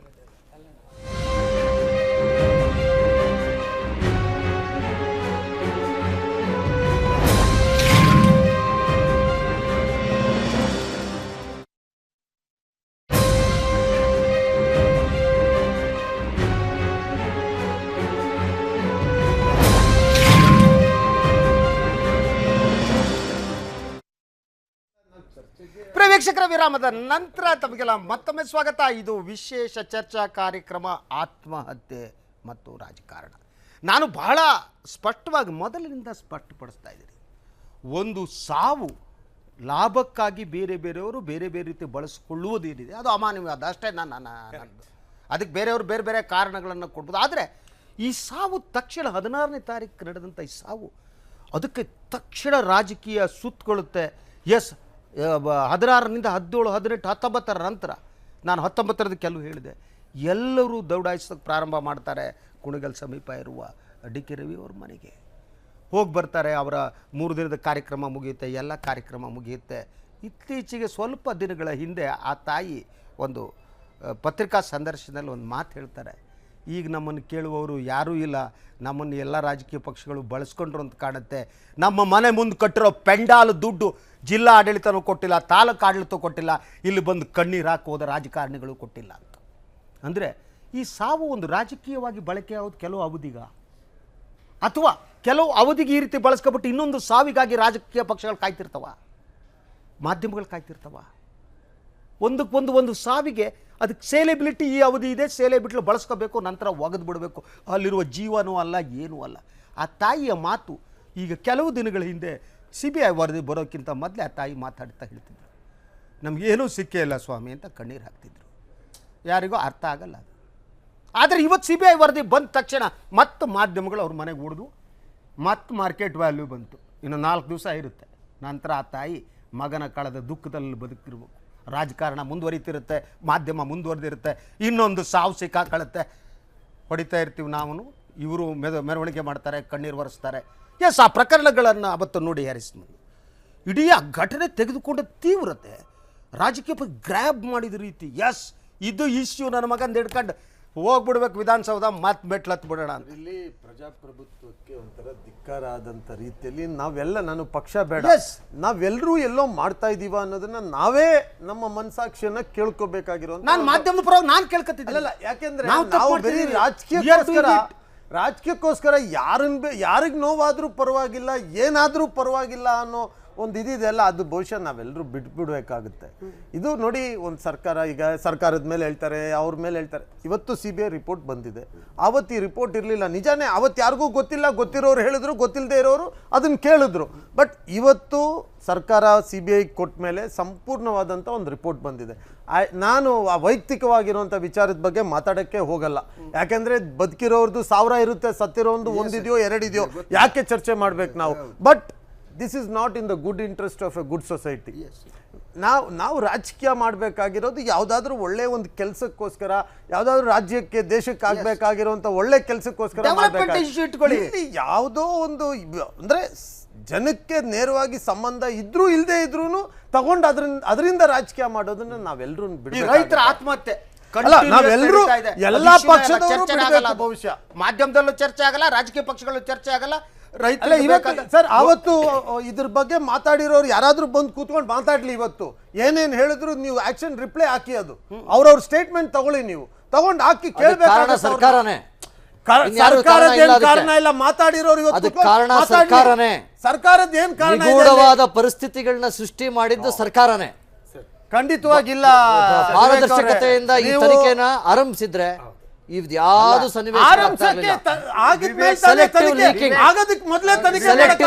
ಯಾರು ಕಾರಣ? ವಿವೇಕ್ ರೆಡ್ಡಿ ಅವರೇ, ಆಗೋದಕ್ಕಿಂತ ಮೊದಲೇ ತನಿಖೆ ಮಾಡಿಬಿಡ್ಬೇಕು ಸರ್ಕಾರ. ಸ್ವಾಮಿ, ನೀವು ಆ ಸರ್ಕಾರವನ್ನು ಹೇಗೆ ನಿಭಾಯಿಸ್ತೀರಾ? ಅದು ನಿಮ್ಮ ಆಡಳಿತದಲ್ಲಿದೆ, ನಿಮ್ಮ ಕಂಟ್ರೋಲ್ ನಲ್ಲಿದೆ. ವಿವೇಕ್ ರೆಡ್ಡಿ ಅವರೇ, ನಿಮ್ಗೆ ರಾಜಕೀಯದಲ್ಲಿ ಭವಿಷ್ಯ ಇದೆ ಅಂತ ನಾನು ನಂಬಿದ್ದೆ. ಬಿಜೆಪಿಯಲ್ಲಿ ನೀವು ಉನ್ನತ ಸ್ಥಾನಕ್ಕೆ I will be the IPS person. But ರಾಜಕಾರಣ ಏನಿದೆ, ರಾಜಕಾರಣ ಸಾವನ್ನು ಬಳಸ್ಕೊಳ್ಳೋದು ಮತ್ತು ರಾಜಕಾರಣದಲ್ಲಿ ಪರಸ್ಪರ ದೂಷಣೆ, ನೀ ಕಳ್ಳ ಹೇಳ್ತಾ ಹೋಗುವುದಿದೆಯಲ್ಲ, ಅದು ನಿಲ್ಲಬೇಕು ಅಂತ ನಾನೊಬ್ಬ ದೊಡ್ಡ ಪತ್ರಕರ್ತ ಅಲ್ಲ, ಸಾಮಾನ್ಯ ಪತ್ರಕರ್ತನಾಗಿ ಇಷ್ಟಪಡೋದು. ಪ್ರತಿಪಕ್ಷಗಳು ಏನ್ ಕೇಳಿದ್ರು? ಅದ್ರ ಬಗ್ಗೆ ಇಷ್ಟೊಂದು ಆಪಾದಿಸ್ತಿರಲ್ಲ. ಪ್ರತಿಪಕ್ಷಗಳು ಏನ್ ಕೇಳಿದ್ರು? ಪಕ್ಷಪಾತವಾದ CBI ತನಿಖೆ ಅಲ್ಲ, ಅದೊಂದು ಆಪಾದನೆನಾ? ನೋಡಿ, ಮೂರನೇ ದಿನ ಪ್ರತಿಪಕ್ಷಗಳು ಘೋಷಣೆ ಮಾಡಿ. ನಿಮ್ಮ ಪ್ರತಿಪಕ್ಷದ ನಾಯಕ ಜಗದೀಶ್ ಶೆಟ್ಟರ್ ಮತ್ತು ಒಂದೇ ನಿಮಿಷ ಇದು ಹೇಳ್ಬಿಡ್ತೇನೆ. ಒಂದ್ ನಿಮಿಷ ಸರ್, ಈಗ ಅಧಿಕಾರಿಗಳು ಏನಾದ್ರೂ ಒಂದು ಸ್ಟೇಟ್ಮೆಂಟ್ ಕೊಟ್ರೆ ಅದ್ರ ಮೇಲೆ ನಮ್ಗೆ ಯಾರ ಮೇಲೆ ಭರವಸೆ ಇರುತ್ತೆ? ಗೃಹ ಸಚಿವರ ಮೇಲೆ. ಗೃಹ ಸಚಿವರಿಂದಲೂ ಒಂದು ಸಮಾಧಾನಕರವಾದ ಉತ್ತರ ಸಿಕ್ಕಲ್ಲ ಅಂದ್ರೆ ಮುಖ್ಯಮಂತ್ರಿಗಳ ಹತ್ರ ನ್ಯಾಯ ಕೇಳೋಣ ಅಂತ ಇರುತ್ತೆ. ನಾನು ರಾಜಕಾರಣದ ಬಗ್ಗೆ ಮಾತಾಡ್ತೀನಿ.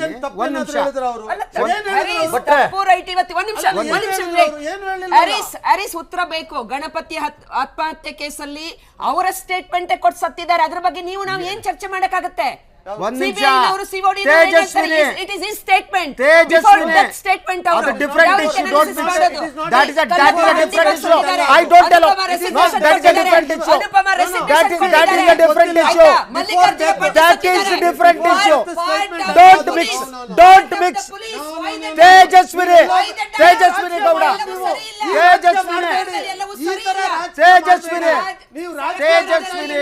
ಅವತ್ತು ರಾಜಕೀಯ ಮಾಡಿದ್ರಿ, ಮಾಡ್ತಾ ಇದ್ದೀರಿ. ವಿಶ್ವಾಸ ಇಲ್ಲ, ವಿಶ್ವಾಸ ಕಳ್ಕೊಂಡಿದ್ದಾರೆ. ಅದಕ್ಕೆ ನಾವು ಪ್ರತಿಪಕ್ಷವಾಗಿ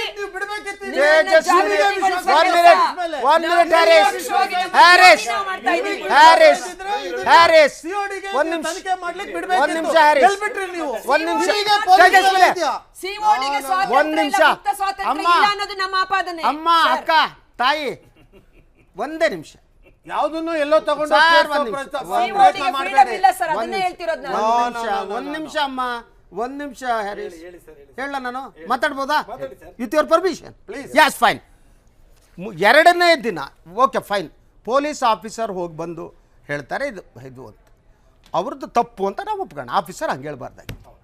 ಪ್ರತಿಪಕ್ಷದ ನಾಯಕದ ಜಗದೀಶ್ ಶೆಟ್ಟರ್ ಹೇಳ್ತಾರೆ ಇದು ಯಾರೋ ನಡೆಸಿರುವ ಒಂದು ಮರ್ಡರ್ ಅಂತೆ ಕಾಣುತ್ತೆ, ಇದರಲ್ಲಿ ಸರ್ಕಾರ ಸಚಿವರು ಇನ್ವಾಲ್ವ್ ಆಗಿದ್ದಾರೆ. ಅವರು ಆಫೀಸರು ಅವನು ಹೇಳಿದ್ರು, ಒಬ್ಬ ಅಧಿಕಾರಿ ಅವನೇನೋ ಸಾಕ್ಷ್ಯ ತಪ್ಪು ಹೇಳು. ನಿಮ್ಮ ಹತ್ರ ಏನಿತ್ತು ಸಾಕ್ಷ್ಯ? ನೀವು 3 ದಿನ ಪ್ರತಿಪಕ್ಷದ ನಾಯಕರು ಬಂದು ಇದು ಮರ್ಡರ್ ಅಂತ ಡಿಸಿಷನ್ ಕೊಡ್ತಿರಲ್ಲ ತನಿಖೆಗಿಂತ ಎಪಿಆರ್ಸ್ ಎಲ್ಲಿದೆ? ಏನ್ ಎಪಿಆರ್ಸ್? ಇಲ್ಲಿದೆ ನನ್ನ ಹತ್ರ statement. I have A statement. Jagadish Shettar, that is the Jagadish Shettar statement.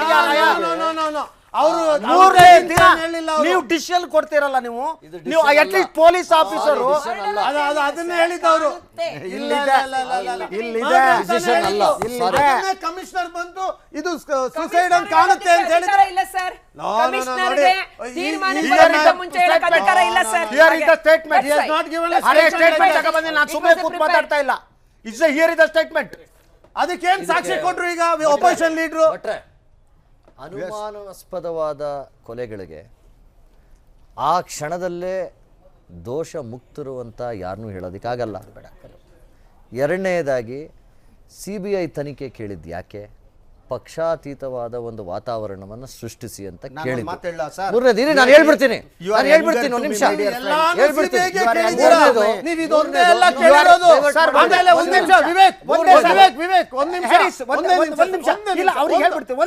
ಕೇಳ್ಬಿಡ್ತೀನಿ sir. ನೀವು ಯಂಗ್ ತುಂಬ ಹುಡುಗರು ನನ್ನ ಎದುರುಗಡೆ. ನೀವು ಏನಾದರೂ ಕೇಂದ್ರದಲ್ಲಿ ಕಾಂಗ್ರೆಸ್ ಸರ್ಕಾರನೇ ಇದ್ದರೆ CBI ಕೇಳ್ತಿದ್ರು ತಾವು? ಕೇಳ್ತಿದ್ರಾ? ನಿಮಗಿರುವ ಧೈರ್ಯ ನಮ್ಮ ಸರ್ಕಾರ ಇದೆ, ನಮ್ಮ ಸರ್ಕಾರ ಇದೆ ಅನ್ನೋದು ಕೇಳಿದಿರ? CBI ಸಂಸ್ಥೆ ಅವತ್ತಿನ CBI ಕಾಂಗ್ರೆಸ್ ಬ್ಯೂರೋ ಇನ್ವೆಸ್ಟಿಗೇಷನ್ ಆಗಿತ್ತು.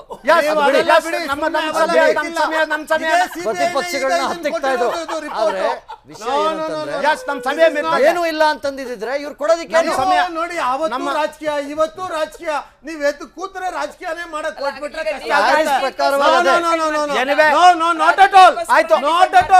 ನಮ್ಮ ಪಕ್ಷ, ನಮ್ಮ ಮುಖ್ಯಮಂತ್ರಿ ಇದನ್ನ CBI ಕೊಟ್ಟಿದ್ದಾರೆ. ನಿಮ್ಮ ಸರ್ಕಾರ ಇದ್ದಾಗ ಒಂದೇ ಒಂದು ಸಮಯ ಆಗೋಯ್ತು. ಪ್ರಿಯ ವೀಕ್ಷಕರೇ, ಇವ್ರ ಸರ್ಕಾರ 5 ವರ್ಷ ಇದ್ದಾಗ CBI ಕೊಟ್ಟಿದ್ರೆ ಹೇಳಿ. ನಾವು ಇವತ್ತು ಈ ಸರ್ಕಾರ ಎಷ್ಟು CBI ಕೊಟ್ಟಿದ್ರೆ?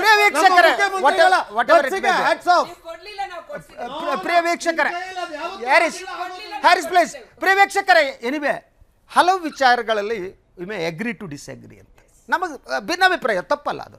ಆದರೆ ನಾನು ನಂಬಿರುವ ಹಾಗೆ ಪ್ರತಿ ವ್ಯಕ್ತಿ ಅಥವಾ ರಾಜಕೀಯ ಪಕ್ಷ, ಸಂಸ್ಥೆ ಒಂದು ಆತ್ಮಾವಲೋಕನ ಅಂತಿರ್ಬೇಕು.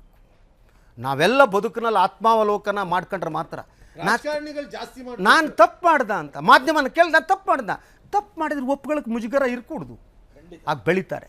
ಆದರೆ ತಪ್ಪು ಮಾಡಿದರೂ ಕೂಡ ನಮ್ಮ ಕ್ರಿಯೆಗಳನ್ನು ಡಿಫೆಂಡ್ ಮಾಡ್ಕೊಳ್ಳೋದು ಇದೆಯಲ್ಲ, ಅದು ಕ್ರಿಯೆಗಿಂತ ಹೆಚ್ಚು ಅಪಾಯಕಾರಿಯಾದ್ದು, ತಪ್ಪಿನಗಿಂತ ಹೆಚ್ಚು ಅಪಾಯಕಾರಿಯಾದ್ದು. ನಾನೇನು ಇಷ್ಟಪಡ್ತೇನೆ, ರಾಜಕೀಯ ಪಕ್ಷಗಳು ತಮ್ಮ ಆತ್ಮಾವಲೋಕನ ನಡೆಸಲಿ. ಎಟ್ ಎನಿ ಕಾಸ್ಟ್, ಯಾವುದೇ ರಾಜಕೀಯ ಪಕ್ಷ ಆಗಲಿ, ಸಾವಿನಲ್ಲಿ ರಾಜಕಾರಣ ಮಾಡೋದು ಮತ್ತು ಸಾವನ್ನು ರಾಜಕೀಯ ಲಾಭಕ್ಕೆ ಬಳಸ್ಕೊಳ್ಳೋದು ಇದೆಯಲ್ಲ, ಅದು ಯಾವುದೇ ನಾಗರಿಕ ಸಮಾಜದಲ್ಲಿ ಅಡ್ಮಿಟೇಬಲ್ ಅಲ್ಲ. ಇಷ್ಟು ಹೇಳ್ತಾ ಇವತ್ತಿನ ಈ ವಿಶೇಷ ಚರ್ಚಾ ಕಾರ್ಯಕ್ರಮವನ್ನು ಮುಗಿಸ್ತಾ ಇದ್ದೀರಿ. ಕಾರ್ಯಕ್ರಮದಲ್ಲಿ ಪಾಲ್ಗೊಂಡ 4 ಗಣ್ಯರು ಕೂಡ ಸುದ್ದಿ ಟಿವಿಯ ಪರವಾಗಿ ಹೃದಯಪೂರ್ವಕ ಕೃತಜ್ಞತೆಗಳು. ನಮಸ್ಕಾರ.